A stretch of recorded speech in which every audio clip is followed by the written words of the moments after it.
Oh man, dude, we're like totally gone. We're like invisible. We should stand behind you guys or sit behind you guys. There's a light over your head, Tony. Oh, there is. There's a light over my head. Thank you. There we go. I was gonna say we should just like completely hide, Spotlight. and then we should talk, and you guys should move your mouths, and it'll be like a bad Italian genre movie or something. There's no such thing as a bad Italian zombie movie. They're all great. Yeah, there we go. So we just got out of, I don't know if I'll edit that or not, so fuck it otherwise. Yeah. All four of us are here again. This will be on the podcast, which you should listen to.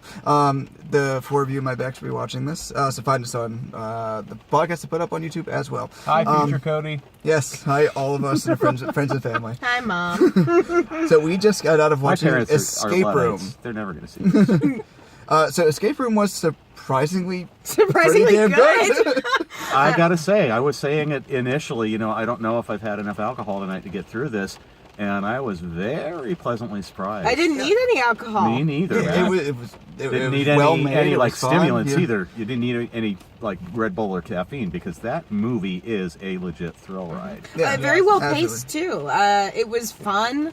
The script was solid. I get we were discussing this right after the ending goes on a little too long. There's a couple kind of false endings, and it could a couple points where it could have ended, and almost feels like they filmed later on to add we need to have a sequel bait in case we do well enough to have a sequel. So putting it first week in January probably won't, but this probably made for $4 million. So it'll make its money back, and it is horror. So I mean, easy to make your money back. Exactly. But we're talking about the pacing. There's 6 rooms and there's 6 people there too, so it's fitting. And they're all spending just enough time in each room with the traps and stuff. It's very Saw-like in that way. But I told Kim after I finished, it's Saw with nice people. Yeah. Everyone worked together for the most part. For the most part. There's one person fairly early on is kind of going to be that guy. Yeah. It's not like Saw, but where they immediately start arguing with each other the entire damn time. And here, let me throw you into it this takes pit of a while needles. before he really and to be fair, as people get more desperate, that's bound to happen. So it felt like a natural progression in that way. Well, and I kept comparing it to Cube. I'm a big fan of the Cube movies, and it definitely had a feel of Cube going on for me. You can almost hear the pitch meeting. Oh, this is Saw meets Cube meets Belko meets Lifeboat Hitchcock. So in that way, it was well designed, like any good escape room should be. Because unlike the other escape room that came out last year or 2017. There weren't any real cheats. There's a couple points where you can see they might be, but if you think about the way that everything flows out, that it's designed that way. Unlike, say, the other one I saw where 2 people solved a puzzle and then were just killed because we needed people to die. That didn't really happen in this case. Each stuff was kind of earned. And the backstory, I liked the kind of teases where you were kind of getting an idea of what was going on. I probably could have done without the little pause where we all monologued for a second. I felt like that was a little cheap, and could have been done. They could have interwoven the stories a little better. Rather than just be. You kind of get the feel that we're about to go into this person's backstory, but you don't spend too much time there, so just enough. No. And each person is well defined enough where you don't need in a movie like this. You don't need a lot of character, right? But each person, they aren't immediately interchangeable teenagers that you just want to die. Yeah. You actually have some sort of decent number of caring for everyone. And you get an idea, a little bit of their backstories or what is motivating them prior to the big reveal for everybody. Yeah, you get those hints. And cool. There's some nice foreshadowing. And I have a running tracker in my head. I'm like, okay, that person's got something to do with this. That's their fear. Is they subtly hint at it, and they do a really good job of, with the exception of the monologue fest, not bashing you over the head. You see someone's reaction to something, and you figure something. I got the impression that those monologue scenes were in there to as something to sort of placate and to placate the easily confused. Yeah. I mean, it didn't quite get it yet. Just in case. And I honestly think that that's maybe selling your audience short. They didn't need all of that. I think they could have dropped plenty. I mean, film's a visual medium. They could have dropped plenty of inferences without a word, and they have, or without the unsubtlety with which they ultimately did with each person. It's like it's the same issue as at the end, where kind of like just in case you didn't get it, we're going to tell you one more time. Right. But that's for the most part, yeah. And that's getting kind of picky because exactly. I went in with like negative expectations. Oh, exactly. Yeah. And I was me too. really pleasantly surprised. And again, this is a movie I would tell people to go see. Like it was a absolutely. lot I had a of fun. good time. Yeah. I was, and it really straddles that line between a horror and kind of suspense thriller. Like really. And it kind of veers one way and the other as the movie progresses. It's PG-13, so we're not gonna get a lot of blood and gore. So people, it's not like Saw movie. It's not like Saw where people call it torture porn. And it's Saw still lights. it's interesting. Yeah. It still feels very. It feels extremely well constructed, despite the faults. It's extremely well constructed. It's very clever. I think I liked how they dovetailed the first scene with the last scene and sort of subverted your expectations slightly.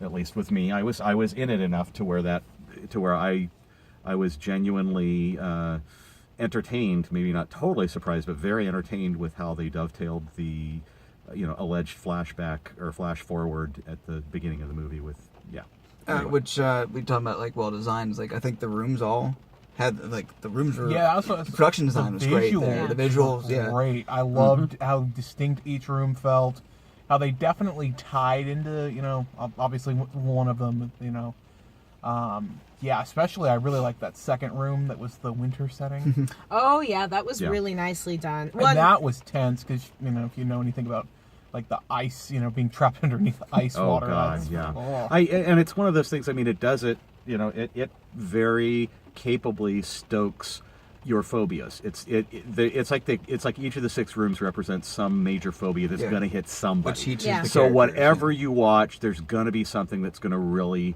hit you. I mean, my thing is, I didn't realize how much heights bugged me until I saw the segment in this movie, and it was like, whoa! I literally felt my blood pressure raise watching this sequence. It was that well constructed. And the design for that particular room, and I can say which room it is, was really cool. Like the people making the production designers and the set builders must have had a great time. Oh, I know. That room and all the rooms as well, but particularly that room or the trip room. Yeah. Which I won't go. Yeah, the black and white room. That was that was well interesting and some cool some really cool camera work at times. Yeah. So it even though it's stylish as hell. Yeah, like for a little felt assembly like line horror movie. Yeah, it felt like it had a larger budget than I'm sure it had to have because there's no super big names in it. Yeah, Tyler the Bean's probably the biggest one. I love him in Reaper. Oh, I've loved him in Tucker and Dale versus Evil. Tucker and Dale versus Evil. The first the Bean, he's here. He's starting to become one of those comfort food character actors for me, and it's I love him though, and he's really enjoyable in it. And it's in its own cheesy way, it's a movie that casts a mostly positive image on humanity, because you actually get people cooperating, to try and get out. Which I absolutely did not expect. Exactly. I was like sniping and biting and immediately like someone pushing someone else into the pile. I think they learned from the worst of the Saw sequels. I think that they learned that was something that is played out and numbingly cliche via the very poor Saw sequels. Yeah. And so they're, as somebody learning from past mistakes, basically, I think. And also maybe having a little tiny bit more faith in humanity. Yeah. So it's really entertaining. It really is very much like a positive Saw, like it's just a good universe Saw, or Jigsaw, a kinder, gentler Saw. Jigsaw would be pleased, I think, if these they work together. They work together. That's what he wants. That's my entire point. Yeah. I liked it more than the most recent Jigsaw. I didn't see it, so I think 7 is the last time I saw. I can't remember. Yeah. They all kind of blended together after a while. Essentially what they are. After the second one with Donnie Wahlberg. I like the second one. After that, it kind of turns to crap. The second one has that scene where that lady gets thrown into the pit and needle. Oh yeah, poor that's brutal. Smith. That's brutal. Yeah, they did a good job of coming up with really horrible ways to die that didn't necessarily have to be expressed super graphically. Yeah. Yes. So, and that's a crafty usage of the PG-13. Yeah, you can get away with the cutaway. If nothing else, this is one of those relatively rare PG-13 movies that delivers enough and had me on the edge of my seat enough to where very early on, I could give exactly, 0 fucks that it was. That wasn't R-rated. But yeah. It didn't need to be R-rated. It didn't feel sanitized. It would have kind of felt gratuitous, maybe in some cases. Exactly. Or overly mean, like the I don't have a lot of horror fans have hang-ups about the PG-13 versus R, and that's not something I've... Exactly. I gotta admit, if I'm enjoying the story, I give 0 fucks what your rating is. If it's G, PG, PG-13, if you're telling a good story and I'm entertained, I don't care. The only issue for that, and there's other things, like when it obviously pulls back from an R-rated, of course, where you can tell it was an R-rated movie at one point, and they cut it to make it more palatable. And that's different. Yeah, that's different. See Michael's cutaway towards Venom. I would not want to see an R-rated version of this. There's I would not. It would be again. Then it would be Saw. Yeah, exactly. It's I really enjoyed it. I like way more than I want to watch it again, not knowing what's going on and seeing if the movie if there are any other kind of visual cues that you don't get the first time through. It just seems like one of those movies. And again, the puzzle designers, the set designers, they throw a lot of neat little details in. And there's a lot of puzzle building before. I wouldn't be surprised if there's something else in there and under there that you don't notice until you watch it a second time. Oh, I'm sure. Yeah. There's definitely Easter eggs throughout the movie. Well, because even you saw the characters seeing little hints of things that were triggering memories for them. And so now having a better understanding of their backstory, watching it again, I'm sure the audience would pick up a lot more of those as well. Yeah. And what I appreciated a lot of the setup in each one's backstory is that if they were to have their demises, which of course there's no spoilers saying people die in this, in a different order, you think it's still would still flow. Because so many of these type of movies,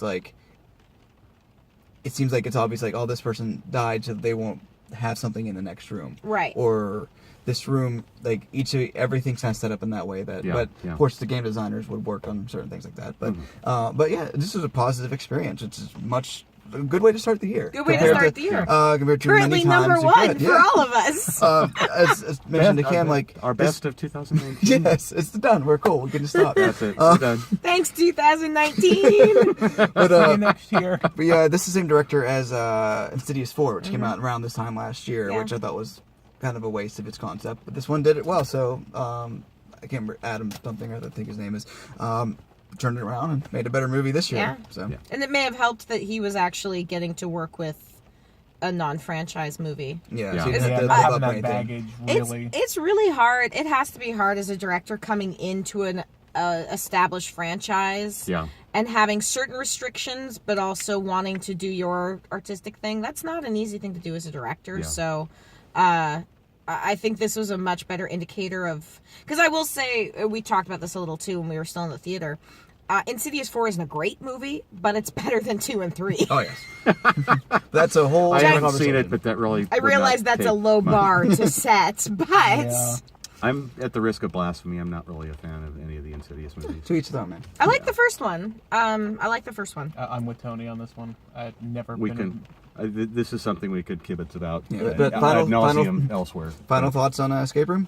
Go see it. Yeah, thumbs up. Go see it. Yeah. Thumbs up. If you are looking for a 110% thrill ride that really lives up to that sort of billing, do not hesitate. Go see it. Well, especially if you're looking for something that, there's a lot of Oscar bait out in the theaters right now. There's a lot of heavier stuff. If you're just looking for a good time, something fun, but that isn't Wreck-It Ralph, this is a good... if you already seen Spider-Man, it's a nice palate cleanser from all the Oscar bait. There isn't a lot of Aqua bait. There isn't a lot of Oscar bait this year. Jason Momoa shirtless. There isn't a lot of Oscar bait so far. This year's already. It's already, yeah. But there isn't a lot. But that's what's lingering kind of in theaters a little. But yeah, go ahead and check us out. And if you found us not through our website, you can find us at CityOfGeek.com, on Facebook, on YouTube, on Twitter, however you find us. Our year-end review of podcasts just went up, so we have both parts of that up. Still posting my mini reviews. And I might even listen to that because I don't remember large chunks of our conversation. Fair enough. Remember, again, City of Geek, brought to you by Maker's Mark. Yes. And CityOfGeek.com. Check us out. Thank you for watching. Bye. Bye.